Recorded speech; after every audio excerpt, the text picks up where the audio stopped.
My name is James. It has been a pleasure watching God do what He's been doing amongst you all. My role with reviveTexas is just to help you feel confident, feel comfortable, being able to share Christ anywhere you go, anytime, and with anybody. That's just our heart, that this will be a training ground for you all after these days are over, after the 50 days, that God will continue to use you in your workplaces, on airplanes, in laundromats, wherever you frequent, and God, you will feel comfortable to answer anybody's needs spiritually. Okay? And is this anybody's first time heading out with us? You raise your hand. Oh, come on. Welcome to the party. Welcome to the party. Here's one thing that we guarantee. You will have fun. We are a fun group. We like to joke around. We like to have fun. I'm an intense guy, so I'm serious. But I do have a lot of fun as well. But we just have a lot of fun. Have a lot of fun. I want to take about 15 minutes and just share with you very simply our approach when we go out to share Christ with people. Especially for some of you all, this may be one of your first times stepping out and doing an outreach in terms of sharing with people you don't know. Sometimes you're used to sharing with family. But then on the other end, there's some of you that are used to sharing with strangers, and it's kind of harder with family or friends. What we want to talk about is a way, no matter who you're with, you can feel comfortable, feel at ease, help them feel at ease, and still be able to be true to the gospel and call them to Jesus' lordship. So I'm going to just tell you a story, and the way I'm going to tell you the story is I'm going to wrap it around our 4 main words, okay? So our first word is love. Can you say love? Love. The first thing that we're going out, is being able to just love people. And that's a heart posture thing. That's before I arrive, I'm not looking to change them. I'm not looking to sell them something. I'm not looking to make them believe a certain thing. I'm entering into their day, in their moment, and I am going to say, okay, you have things going on. You have questions that you have about life. You have things you're concerned about in this moment, and I'm just interrupting it. Being aware of that, how can I love you in this moment? So I'm on an airplane flying home yesterday, all these days. A couple days ago, flying back to Chicago, and I'm sitting in the middle seat. I got Amit on my right side. I got Amber on my left side. 2 A's. It's beautiful. And first thing I do when Amber sits down, I said, hey, that's an amazing painting that you painted. I watched her. She was kind of dragging this painting behind her as she was getting on the plane. It's beautiful, beautiful painting. That's an amazing painting that you painted. Amit, how you doing, man? What's your name? I'm James. You're Amit. That's great. What you got going on? Where you from? And I was beginning to strike up a conversation, recognizing I'm about to sit next to these 2 people for the next 2 hours. So now would be the good time to be showing love and nice, because if I try to do it later, it's just going to seem weird. So I just started to show some love to them, just let them being friendly and being just present with them. And as I'm sitting there present with them, I recognize this about Amber. She's a very open person. I recognize this about Amit. He's a very open person, meaning we could probably talk about anything all day for a long time. Yeah? And so as I'm sitting there loving them, one of the first things I begin to say, okay, is how can I get to know these 2 people over the next 2 hours? So that leads to our second word, listen. Can you say listen? I began to ask Amber a couple questions and say, hey, what are you up to? What are you doing down here? She said, well, I'm a flight attendant. I kind of fly all around. I just hopped on this flight last second. I've been to like 6 cities in the last, 2 weeks. And I'm trying to get to my sister eventually, but new friends keep calling me and ask me to come party and hang out with them. So I got this painting I want to give to my sister eventually, but I'll get to her in a couple cities. I was like, wow, that's a pretty adventurous lifestyle. Talk to Amit. I say, hey, Amit, what you got going on, man? And in my heart, I'm feeling like he's going on a job interview, and he's a software engineer. And he says, I'm going to Chicago for a job interview. I'm going to fly back to Dallas today. And then I'm a software programmer. I'm like, wow, that's pretty cool, man. So now I'm listening to who they are and what they got going on. One of the first things that Amber picked up about me was just how much attention to detail I paid because of the questions I asked, because of the fact I noticed her painting. She said, how did you even see my painting? I said, well, I just saw it. She didn't know that I was intentionally loving her because I'm going to be sitting next to her for 2 hours. But anyway, she says, you know what? What were you doing down here in Dallas? Because what's your profession? Because you listen very attentively.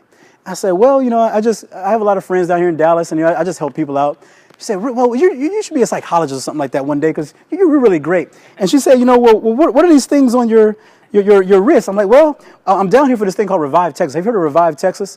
In my mind, I just assumed she was from a church background. Probably you could do that or not. It doesn't really matter. I just assumed they just started talking to her like a normal person following Jesus. I say, we got these cool bands, and here, you could look at one. I handed one to her and say, here, what you see in that? We just ask people how we can pray for them, and what you see on those bands. And then I just started to lead her through our normal thing, just thinking I'm advertising for Revive Texas to get another person to come on in and join the movement, right? And she's like, we might have a little different perspective than you think that I have. And she said that 3 different times. So this is why listening is important, because I kept going. And I said, look, we got this Bible that goes with that. Look, hold that. What do you notice about the yellow and the yellow matches? And said, read the first one. Romans 3:23, for all have sinned and fall short of the glory of God. And she says, that's great. I think we might have a different perspective. And I said, oh, man, you come from a church background, right? She said, yeah, I've seen these scriptures before. I've known God a little bit. And I said, well, look, go to number 2. Now, this is the 3rd time. And she says, oh, well, the wages of sin is death. And she says, I think we have a different perspective. And now it's clear that I was not listening, right? Listening. So now it's on to step number 3 is to discern. Can you say discern? Discern means we don't go through our program. We don't go through our script. We don't have a script. We don't do that. We are present in the moment with a young lady who I have come to find out has left church, is on a spiritual quest and journey. She's trying literally everything out. She's a flight attendant, so she can literally fly anywhere in the world to check out whoever and whatever thought and philosophy she wants to, and God is grabbing her heart. So this is where I'm sitting during this 2-hour flight. As I'm discerning what to do next, I'll say, okay, well, clearly she has a different perspective. So I need to change up how I'm talking to this young lady.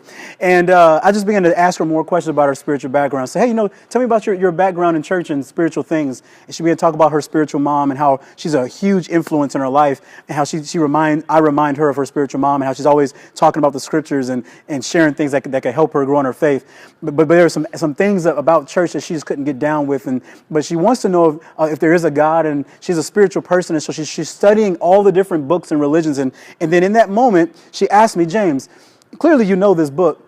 What, out of all the books that are out there, why do you put so much trust in this one book? And the door is now open. And the cool thing is, Amit, who is from Nepal, who is not from a religious background, is able to hear. And then also you have Amber asking this beautiful question. So I walk her through a few of the steps, which I'll get to in a moment about how we do this. But then I started to hear she has a bigger issue. Her issue isn't necessarily that she doesn't know the Christian faith and know what Jesus came to do in dying on the cross. She's heard that. Her question is like, is he the only way? And to a degree, this answers it, but to a degree, it just doesn't as well. There are some other questions that she had. So discerning is saying, look, I just got to sometimes put this thing down and lay it to the side. It's like that video we saw with Kyle maybe a week ago when he just went Old Testament on her, It's like, yes, we have these tools, but they are tools. They are not a script. So in laying it to the side, I just began to share with her about, yes, a great question, but your question is really the tip of the iceberg. Her question was this: out of all the books, why do you put so much faith in the Bible, so much trust in the Bible? Why are you putting your stake there? And what ended up happening was I said, look, to give you an analogy, Amber, she said, yes, what you're asking is just the tip of the iceberg. Under the ocean, there's this huge, huge iceberg. There's more of a foundational, fundamental question that I want to approach this with, and it's simply this. There was a guy I began to talk about, Lee Strobel, who was a guy who was an atheist with the Chicago Tribune, a very reputable newspaper in Chicago, that had a question about, does God exist? Did Jesus really live? And did Jesus rise from the dead? To summarize all of it, I just walked her through. He had this one question. Out of all of the questions of all the texts that exist, all the philosophical, apologetic questions you could ask, he said, if I can prove this one thing, it is answer all the rest. And I said, this is the foundation of the iceberg. If you can answer if Jesus really rose from the dead or not, you will have the answer about this text and every other text, because there's thousands of them, and you won't have time to read all of them, sweetheart. And so I just walked her through, step by step, archaeologically, historically, scientifically, through the death of Jesus Christ, his resurrection, and then even in terms of a judicial aspect of it as well. And she said, wow, I never thought about that. And so I said, if Jesus really rose from the dead, it validates the other things that he said, and these are the things that he said. And so I believe from archaeology, from history, from science, these are the things that Jesus actually rose back to life. And if these were things that he said, this is where I'm staking my claim, because last time I checked, it's impossible for somebody to come back to life. And then now, Romans 10:9-11, which I went through at that moment, makes sense. If you believe in your heart that he's raised from the dead, you will be saved. Outside of that fundamental iceberg understanding of the resurrection of Jesus Christ, our faith is futile. Jesus dying on the cross is not enough. If he's not alive, Paul says our faith is in vain in 1 Corinthians 15:16. So this is a very, very important issue. But it took loving, listening, discerning, and that was how I responded. And the way I responded was by putting this down and letting it go. Make sense? Let me pick it back up, because there are some of you here that have never been through this. So now, what did I do with her when I went through it? I handed her the simple way we go about it is this. How can I pray for you? That's the first question we ask when we go out. How can I pray for you? And after we pray for the person, we just, you can put your hand out and just say, here, can I just hold your hand, or let's pray, and they'll let you know if they want to be touched or not. They're pretty clear about things like that. Don't touch them if they don't want to be. But then you just pray a short 30-second little prayer about the content they gave you, not about other things. Time to keep it short and sweet. And then you simply say, hey, can I give you this gift as a reminder that I prayed for you today? This is a reminder of God's love for you, his presence for you, and that someone prayed for you today. We believe he's going to come through for what we prayed for. They take it, and they usually will zoom in on it. They do the zoom effect, and they see they see something's written on it, and I say, hey, do you know what those are? Sometimes they do, sometimes they don't. And I say, can I just show you real quick? And you have the Bible in your back pocket or your purse. You pull it out. You open it to the highlighted verse, number 1, tab 1. And you say, hey, can you read that right there? And read that out loud. For all have sinned and fall short of the glory of God. And the only question you have to remember from here on out is, what do you think that means? And we allow them to own what they're reading. We allow them to grapple with what they're reading. We're not preaching at them. We're not telling them what it means right off the bat. Like a little 7-year-old, they're trying to teach something. You're trying to help bring them into owning it and understanding it so that they can really go with this long term after you leave. And if they're really struggling after 3 or 4 iterations, you rephrase the question 3 or 4 times, and they're really struggling, then you can just bring some insight to help them come there more quickly, use an illustration or an analogy. We go step by step through the 5 words, which is sin, for all have sinned and fall short of the glory of God. Death, the wages of sin is death. Love, that even though we get a paycheck called death and we're sinners, God has loved us. He likes us for some reason, and he's sent Jesus to die on the cross and absorb our punishment, to absorb his wrath towards us. And then we go into, look, how are you going to earn that love? Well, you can't. How are you going to earn this life? Well, you can't. Ephesians 2:8-9, we go into faith. It is only by the free gift of God, God just liking you and giving you a gift, and you believing that and receiving it, will you be saved. So how do I receive the gift is the last question, which leads to life. You must believe in your heart that he's alive, and you can't be king or queen of your life anymore. He has to be able to be in charge and be the king of your life. And then you lead them into the committing their lives to Jesus through a simple prayer, praying that the Holy Spirit would just come on in and just let them know that God loves them in that way. And then lead them to tab number 6 about how they can continue to grow in their relationship with Christ. And that's the orange tab. So this is what I did with Amber on the plane. And at the end of it, went into the Lee Strobel, case for Christ and the resurrection and all that good stuff. And at the end of it, guess what happened? She said, thank you so much. She kind of went off into another world and said, love never fails. Huh. And she said, I got something for you. She went and got the painting, gave it to me. It was the same painting I commented on that was so beautiful, and it's up in our kitchen right now. And she wanted to give it to me as a gift for loving her, loving my wife, and then also being able to share the gospel with her in this way.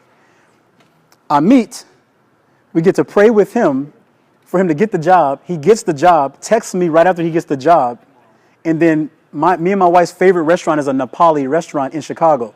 And so I said, when you get this job, when Jesus gives you this job, call me and I'll take you to celebrate in Nepal. So when he moves in about a week, we're going to celebrate a Himalayan restaurant and we're going to share the gospel and get it in. Because he knows his own text message, if I read it to you, I don't have time, but it says, Jesus got me the job. Thank you for praying to Jesus. That's called a wonder. That's called a wonder. Signs and wonders. It's a wonder God's got his attention. So this is a simple way we share the gospel. You all can do this. Our 4-year-olds do this. Our 8-year-olds do this. Our 80-year-olds do. Everybody does this. It's so easy.